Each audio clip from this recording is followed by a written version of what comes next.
Hey guys, welcome back to the channel. Fabrizio Romano here as always to keep you posted on the transfer market. Today guys, several stories, several things to report. We are always here to keep you updated on the market. So remember guys, to like this video, turn on the notification bell, be part of the family because we are always keeping you fresh and updated with all the latest, and we jump into it together.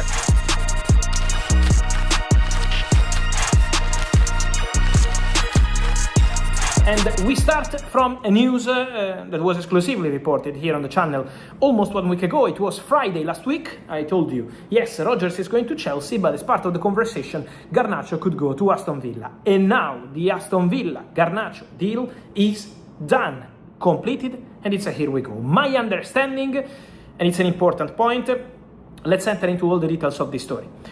Loan with an obligation to buy, salary covered by Aston Villa. Chelsea sources believe that the obligation to buy is very easy, extremely easy, almost a guaranteed signing of Alejandro Garnacho for Aston Villa in 2027. So that's an important condition, that's an important point. There is almost guaranteed obligation to buy. So Garnacho is expected to be a Villa player by 2027. The contract he signs now with Aston Villa, with this potential but almost guaranteed move to Aston Villa from 2027, is valid for 4 years. And then the role of Unai Emery, because Garnacho today was in Birmingham, he met with Unai Emery, giving the final green light to the deal.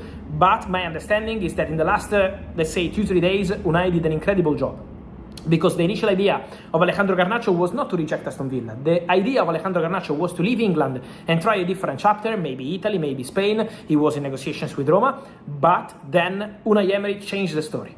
Emery spoke to Garnacho, Emery wanted Garnacho, Emery believes that Garnacho can do fantastic at Aston Villa, and so this was the driving factor to get the deal done. And so Alejandro Garnacho to Aston Villa is a here we go, and the two clubs remain in contact also about Nicholas Jackson, who is a potential target for Villa. Let's see if Chelsea want to give the green light or not. I also wanted to discuss just quickly more on Chelsea, because it's true, as reported by the English media in the last 24-48 hours, Alex Scott is a player that Chelsea approached. So Chelsea tried to understand the situation about Alex Scott, but Bournemouth don't want to sell the player. So at the moment, it's still closed doors. But Chelsea tried for Alex Scott.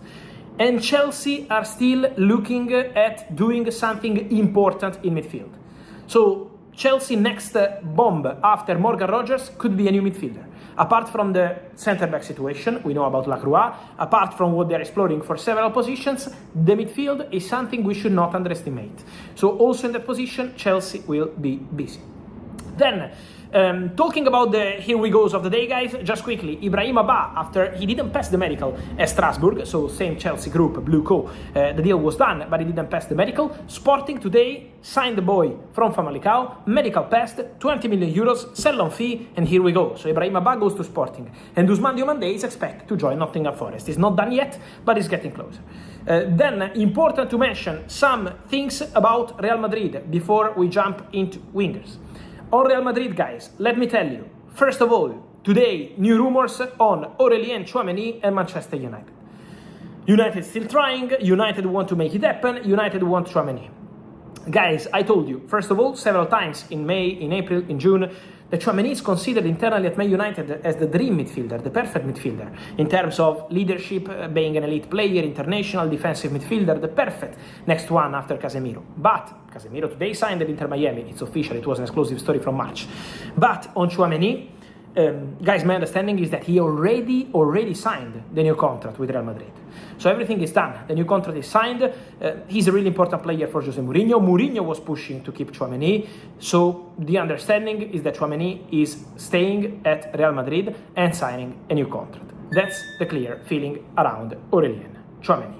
And then after Tchouaméni, we have more to say also on more players at Real Madrid, because we clarified that situation, but it's also important to mention, first of all, the situation of Eduardo Camavinga. Many questions on Camavinga for Chelsea, what happened with Manchester United and all the rest. Guys, what happened is the following. Manchester United had conversations with the agents of Camavinga to understand the situation of the player. And they did the same also with Manu Koné a few days, weeks ago. So Man United are still looking for a defensive midfielder. But as I always told you on Camavinga, the only way to get Camavinga, whether it's Man United or any other club, is to get a green light from the player. And at the moment, the message coming from Camavinga, and it's the same May, June, July, is that Camavinga wants to work under Jose Mourinho and then try to stay at Real Madrid, try to revive his career at Real Madrid. So Camavinga doesn't want to leave Real Madrid. Camavinga wants to stay. Then, if from now to the end of the window, at some point, Real Madrid will talk to Camavinga, Mourinho will talk to Camavinga, maybe Camavinga will talk to them, we will see, I don't know. If at some point something changes and Camavinga opens doors to an exit, for sure Premier League is a very likely destination. But at the moment, the desire of Camavinga remains to stay at Real Madrid.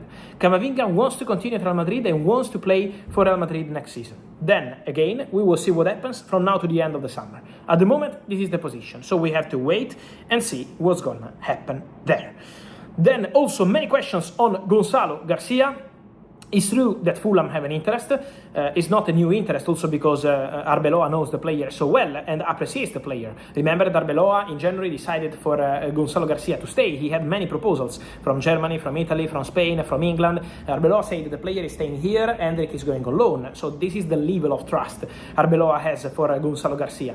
But the position of Real Madrid at the moment is that they are aware of Fulham being interested, but there are at least 7-8 more clubs interested in Gonzalo Garcia. So there are so many clubs keen on the player, but Real Madrid at the moment want to let Gonzalo Garcia work with Jose Mourinho, have the pre-season with Jose Mourinho, and then decide what to do. At the moment there is still no green light for Real Madrid for the exit of Gonzalo Garcia, while there is, as I told you yesterday, for example, a green light for the exit of Mastantuono, only on loan, and then for the situation also of Raul Asensio.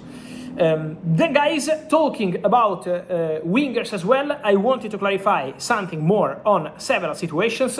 The first one, Crescencio Summerville to Al Hilal, the deal is agreed, the player said yes to Al Hilal, and it's a here we go. The transfer is going to be worth £55 million plus 10 in add-ons for West Ham, and so Crescencio Summerville moving to the Saudi Pro League, moving to Al Hilal.